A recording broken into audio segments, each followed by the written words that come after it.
we got up before dawn just to bring you Top of the morning from beautiful downtown Baltimore.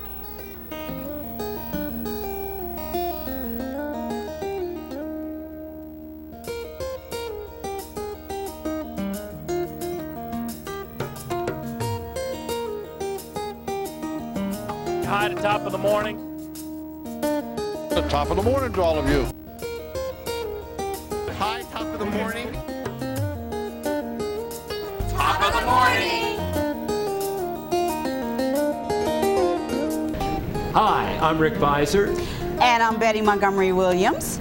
Welcome to Top of the Morning. We're here at the top of the World Trade Center in downtown Baltimore, and today's show is about The film world. Ooh, Yeah. film world. We have some exciting stuff for you today. Some stuff from John Waters, some stuff from some other local actors that I know you'll want to hear right here. So stay with us today at the Top of the world. Top of the morning.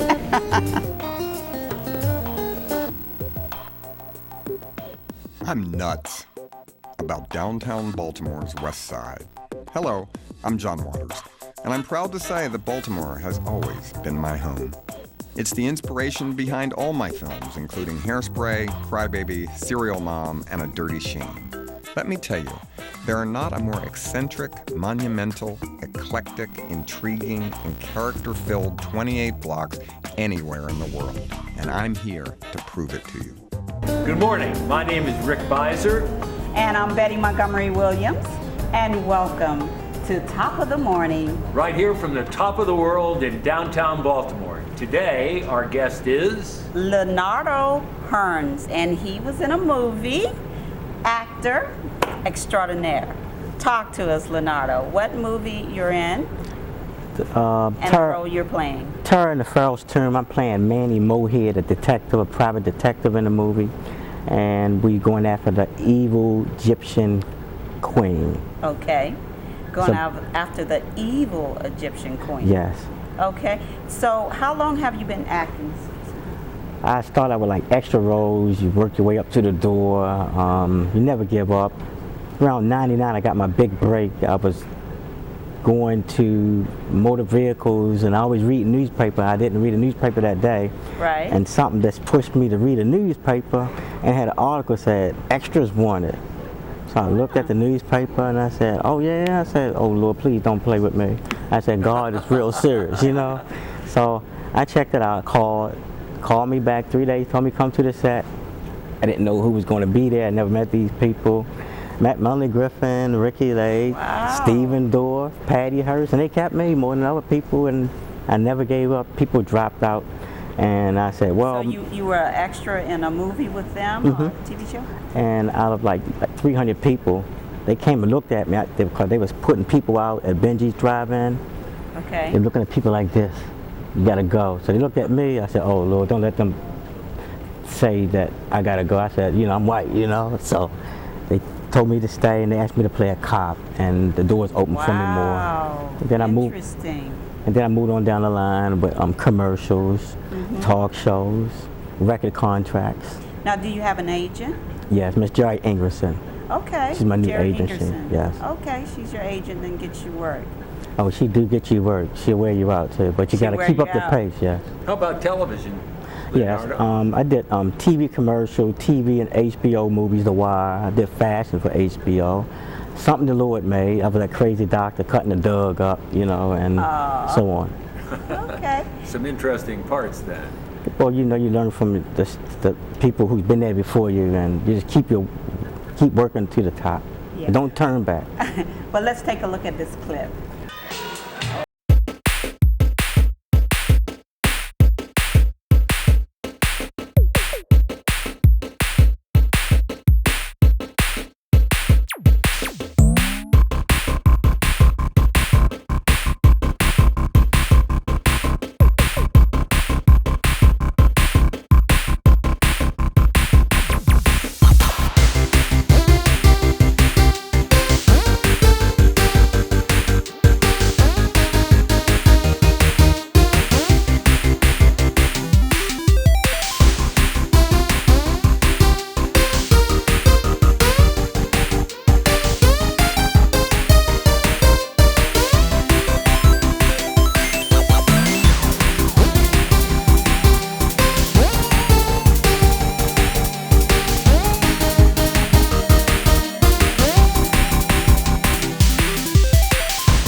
Round of applause for Leo, y'all. Make some noise. Wow. You're doing it. Wow. Hey, you said the movie with Melanie Griffin. What was the name of that movie? Cecil B. Demented. Cecil B. Demented. I remember that. Cecil B. Demented. Right. Okay. What year was that? Around year 2000, 99, year 2000.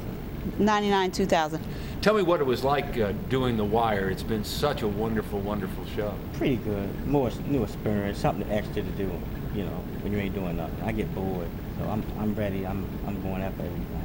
So where do you pretty much mainly work? Are you in Baltimore? Are you all over? Or where have you been? They call me the traveling man. The traveling man, huh?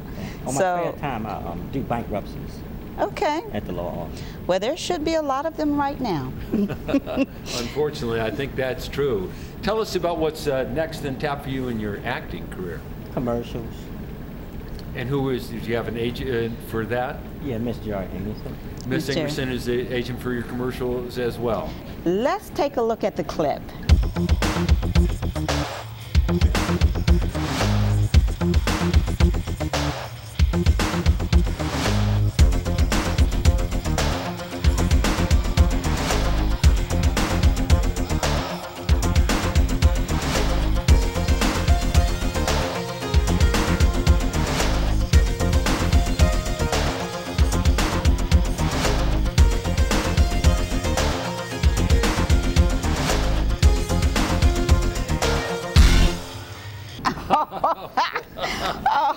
I bet you had some fun doing Yeah. that. Tell us what the most exciting performance that you've been in. Seeing me being a retarded person in a wheelchair in The Wire at the basketball wow. scene. They said, well, we're going to get a mentally retarded person, and they got to pick on me, so I always be picked on, so I said, okay, I'll do the part. So did you go in and, did you audition with the agency? They just looked at me and auditioned me right then and there in the movie. And what's the name of Miss Ingerson's agency? Oh, yeah, it's Talent Connection. Talent Connections. Yes. And she's right here in Baltimore? Fells Point. Fells Point. Okay, very good. So you're on track, man. What do you foresee for you? What is your goal? Do you have a goal? Yes. What is it? To help people and to keep my faith in God, and He'll pull you in. And don't give up, because I was an ex-Marine. We never give up. Oh, you're ex-Marine too? You die, I'll be 50 years old. Oh, no, you won't. Hey, look I'm at not it. believing a word that he's saying. Now, he just lost all credibility with me, Leonardo. Oh That my cannot God. be. Is there something interesting coming up for you in the next few months? Commercials and talk shows, calendar, magazine shoots. Anything about a Wow. movie coming up? Yep. Billie Holidays, they mentioned that to me. I said, yes. Wow. With speaking lines. With speaking lines. You're on the move. You are on the move. Got to keep it real. Not Yeah. bad for a young man like that, is it? Thank you for your Why don't we take a break right now?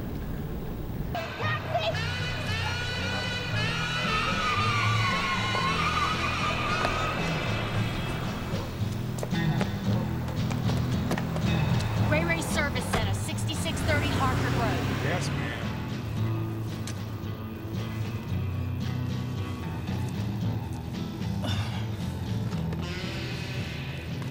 Hey, lady, you can't change your clothes in here. Why not? 'Cause I said so. Want some fun? What are you doing?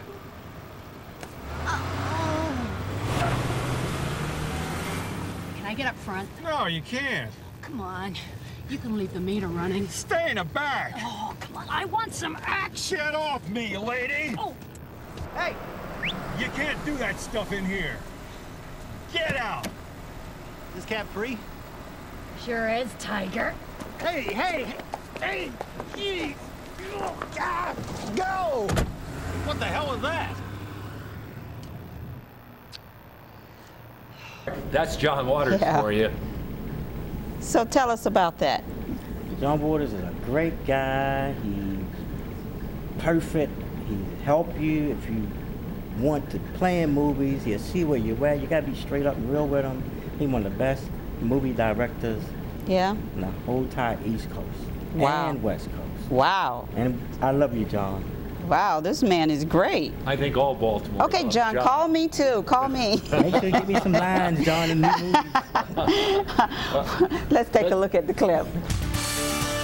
So right now I'm here with the notorious John Waters, very much acclaimed writer, director, producer. Would you like to comment about tonight's evening and the festivities going on? Well, I'm just very proud to be here tonight, and I'm really sorry I never got to meet Howard because I never ever did. But I knew he was a fine actor, and he was one of the first ones that came out that really had to carry this mantle of being a great black actor. He was just a great actor in my book. Today they wouldn't say great black actor, they'd say great actor. Right. And that's the big difference of when he started out. Right. And I always thought they tried to make him Sidney Poitier. They tried to make me, I don't know, Paul Lynde. Now we're going to be seeing your documentary later on this No, I evening. didn't make it. Oh, you did. Yeager. Oh, okay. I'm sorry. Yeager also made a movie about me. Okay. A documentary about my career, and now he's made one. What's the title of it? Just Howard? Yes, An Evening with Howard. The Evening with Howard, which is the title of tonight's occasion. Can you make any more comments in regards to just tonight and I think it's the a unveiling? glamorous night. I think some good fashions here. I'll tell you that much. You ought to go around and get some pictures. I've seen some good outfits. We're going to. That's what I think is going to be way more important than me talking. We got fur out already. I love that. We do. I couldn't bear that. I know, too hot for me. Yeah, but I got that thing out of storage, but I tell you, it weighs a ton, and I just couldn't do it. Well, but I'm trying to talk to her, putting her heels Yes, on. I have these high heels, and he said, even if it kills you, put them on. Howard would want you to wear your heels. He said he would want me to wear those heels, and so I'm going to risk my life, and I'm going to put them on. So if you see that Grinch, it's those heels. We'll know what it's for. Okay. And I'm just so happy that John has brought international acclaim to Baltimore, and I feel that Howard has done the same. Yeah. And this is such an enhancement for Baltimore, you know, because most times the only thing you see is the cuffs, hoods, and this kind of thing, or we are the second worst this or the third worst this. But I like it. We were the ugliest people. I love that. I wanted to put that on the benches and everything. That was one man. I was proud. Are we the ugliest? Well, who wanted to be second ugliest? That was Philadelphia. Oh, I did not know that we No, somebody were said the that. They ugliest. just didn't understand. We're not first. They didn't yeah, we are first and ugly. We are the first. But they don't understand extreme fashion. That's all. Okay, all right then. What about the notion that Baltimore is becoming the new Hollywood, if you will, where all the films are being produced and the new place to be? We got to keep up with the money they're giving back and the rebates of all the other states, or we're going to be the new Reno. But we have it here, why not? We do. That's how I feel. We have it They got here, to why keep not? up with the times. There's a lot of talent here. Jada Pinkett Smith, Yes, Howard Rollins, Charles Dutton, so And look at Tamara, all the my favorite, films that they're making here in Baltimore. John Waters. Yeah. And John Waters and Hairspray. Yes, John Waters. Yes. Oh, yeah? Well, thanks. Thank you so much. And thank you. Bye. Bye. That's what I knew you were. I knew you were. Yep, and you were in Cannes one year. Yeah. And I've been having wonderful interviews. Right now I'm here with Dr. Martin, as well as with Mr. John Waters. Dr. Martin, can you comment about tonight's festivities? Well, it's very exciting. It's the culmination of a process that brings us here tonight. I'm proud to be helping to preserve the legacy of Howard Rollins. It's important that he was a path maker, paved the way for a number of the actors who are now in film and on stage today, but also that he's a local boy made good. Now we're going to be having an unveiling this evening. Yes, and that is always the stressful part for me. Why?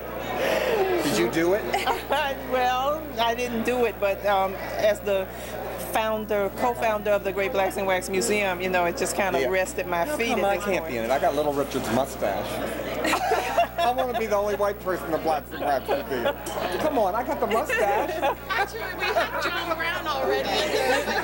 You almost had me sold until you said Little Richard. I know, but I do have it. That's how I wanted to be when I was 16. That's how I grew it, because he had it. Okay, well. He was a role model.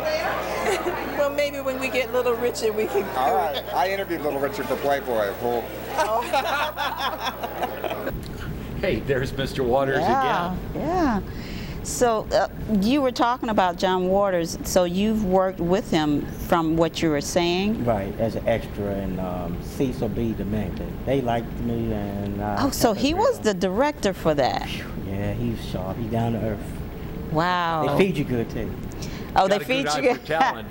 That's one thing about acting. I mean, even if you're doing background work, you get fed. Well, you do. You get good food. Well, when I talked with Stephen, when I was at the fireplace, Stephen Dorff came up to me. We started talking and conversation, and a lot of people was in Cecil B. DeMille, and I was in shock, you know, to see him come up with the same jeans, the jeans that he wears, you know, the blue jeans.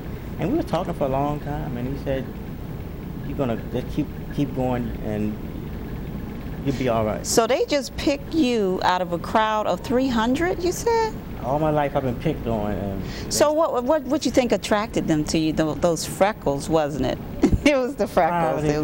Probably and the spirit and power of God. There you go. And especially when you be picked on, they say, "Well, let's pick on him."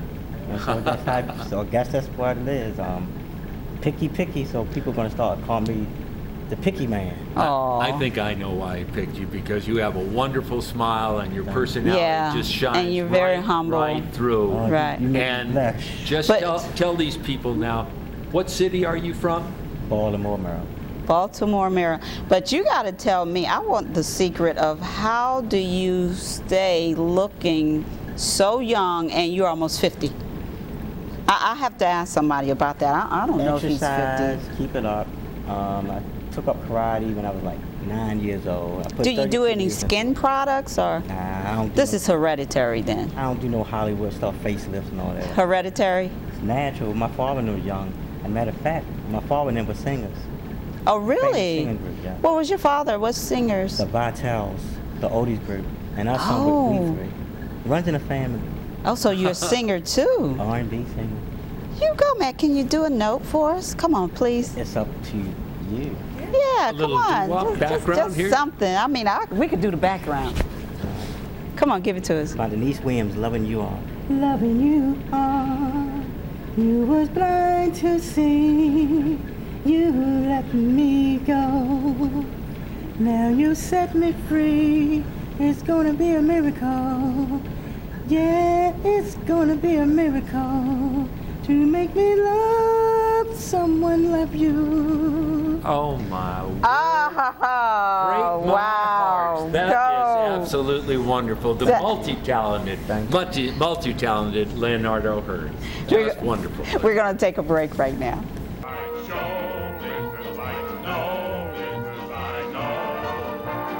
Everything about it is appealing. Everything the traffic will allow. Nowhere could you have that happy feeling when you are stealing that extra mile. There's no people like show people. They smile when they are alone. Yesterday they told you you would not go far. That night you opened and there you are. Next day on your dressing room they've hung a star. Let's go on with the show. We're back. I'm Rick Beiser. And I'm Betty Montgomery Williams. And we're here with Leonardo. I love that name. I love your name. Leonardo Hearns and the Egyptian movie. I can't wait for this. When should the release date be for the movie? You have any idea? This year. This year. Mm-hmm. And it's going to be on DVD. It's a black and white. DVD? Mm-hmm. A 1940 movie, black and white.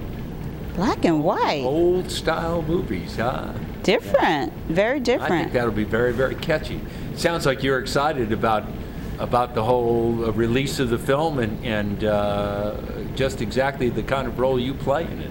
I couldn't believe that I was around them professional actors, Mark Redfield and them, the one that did Jekyll and Hyde. Wow. I never met an actor like him, and they liked me, and they sent me to the read-off.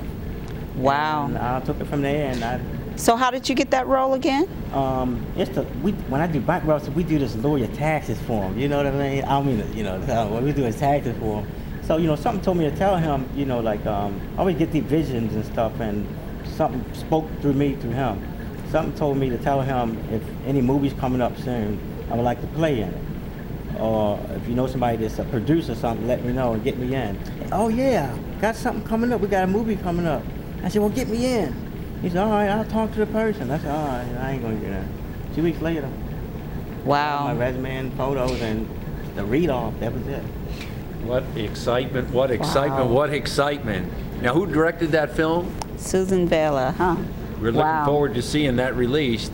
I can't wait till it come out. Yeah. So, Will you come back on with us sometime yeah, to you're talk going to be a about big star. your career? If the Lord is willing, take day for day, every day, I'm willing, ready, and able.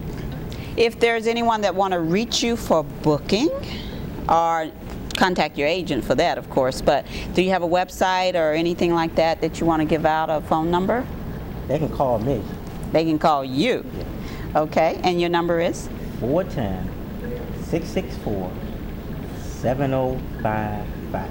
Don't forget, 410-664-7055. And don't forget, and I ain't going to repeat myself again, Leonardo Hearns.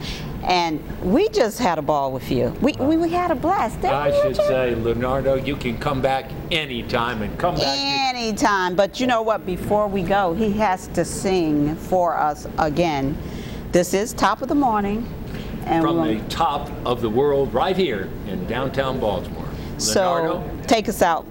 sitting on top of the world, sitting on top of the world, sitting on top of the world. Come on, Richard, let's have it. Sitting on top of the world. Sitting on top of the world. Sitting on top of the world. Having a ball. On top of the world. I'm loving every bit of this. This is just terrific. Why don't you all come down and join us and join in this wonderful fun we're having right here at the top of the world. This is Top of the Morning. And I'm Betty Montgomery Williams. And I'm Rick Beiser. See you next time. Bye-bye. Traveling Broadway shows like Phantom of the Opera and Disney's The Lion King, as well as events such as Russell Simmons' Deaf Poetry Jam and local community events now perform in Baltimore for the first time thanks to the Hippodrome Theater at the Franz Marek Performing Arts Center. The world-renowned University of Maryland has broken ground on a state-of-the-art biopark that puts the West Side on the global map as a major biotechnology hub. The Stewart's Building, once a thriving department store, is the very definition of an environmental-friendly green building. And don't let the facade fool you. This office and retail space is wired with the most high-tech, broadband infrastructure technology imaginable. And a luxury apartment building known as the Atrium at Market Center even has a direct connection to the university's main network. There are so many ongoing projects like Market Center West residential units, University of Maryland housing, plus an important redevelopment of an area called the Superblock, where local small business owners have been invited to partner with public and private entities to upgrade their properties. Everyone is playing a role in the renaissance of the West Side. Many major players have come to bat in this more than $1 billion revitalization of downtown's West Side, like Bank of America, who believes so much in this endeavor that it bought an entire city block to renovate and erect a mixed-use development called Centerpoint, offering nearly 400 residential units and 35,000 square feet of retail space. It's the total commitment of Governor Robert Ehrlich, Mayor Martin O'Malley, and all the legislators, along with the Baltimore Development Corporation and the 40-plus members of West Side Renaissance, led by Peter Angelos, that are ensuring the success of what the New York Times calls the largest revitalization plan of its kind in the country. And it's all happening in this one neighborhood called downtown Baltimore's West Side. Infectious, fashionable, full of vim and Baltimore vigor, I walk the West Side streets these days in amazement at what it's become. I'm nuts about downtown Baltimore's West Side. You will be, too.